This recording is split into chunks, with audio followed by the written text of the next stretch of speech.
এখন যেহেতু শীতকাল তাই বাড়িতে পরার জন্য এই রকম 3টে গরম নাইটি কিনেছি, তাই একটা পরে নিয়েছি আজকে। আর এদিকে দেখো আমার একটা পার্সেল চলে এসেছে। মিশো থেকে আমি কুর্তিটা অর্ডার করেছি, খুবই ভালো এসেছে, একদম পিওর সুতিরের। আর এইদিকে আমাদের পাশের বাড়িতে যে বিয়ে হয়েছিল ওরাও চলে এসেছে পথ ফিরানিতে কালকে। তো আজকে এখানটায় কিছু রিচুয়ালস ছিল, মানে একটা পুজো হয় আমাদের মধ্যে, শুভচনী পুজো, তো সেটাই হবে। তাই এখানটায় প্রণাম করছিল আর আমিও এখানটায় অনেকক্ষণ দাঁড়িয়েছিলাম, তাই ভিডিও করেছি। তারপর একেবারে বিকেলবেলা তোমাদের সঙ্গে দেখা হচ্ছে, সারাদিন আর ভিডিও করিনি, ওই বাড়িতেই বারবার আড্ডা মারতে গেছিলাম। তারপর বিকেলের দিকে ঘরটা ঝাড়ু দিয়ে নিচ্ছি, কারণ মা একটু পরে সন্ধ্যা দিতে যাবে।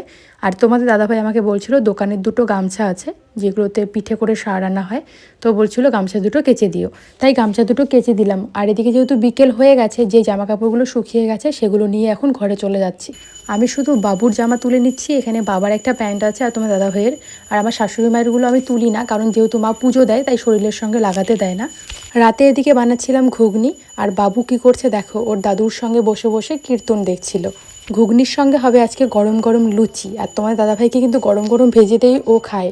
বাবা যেই কটা খাবে সেই কটা ভেজে নিয়ে বাবাকে খেতে দিচ্ছি, তারপর এক এক করে আর কি, যখন যে খাবে তাকে গরম গরম ভেজে দেবো। পুরিটাকেও ঠান্ডা খেতে চায় না। আর ঘুগনিটা একেবারেই বেশি করে বানিয়ে নিয়েছি সবার জন্য। রসুন, পেঁয়াজ, আদা, মানে যেরকম মাংসের মধ্যে মশলা লাগে সেরকম করে ঘুগনি বানালে বেশ ভালোই লাগে। আর ঘুগনিটাকে এভাবেই আমার মনে হয় সবাই বানায়।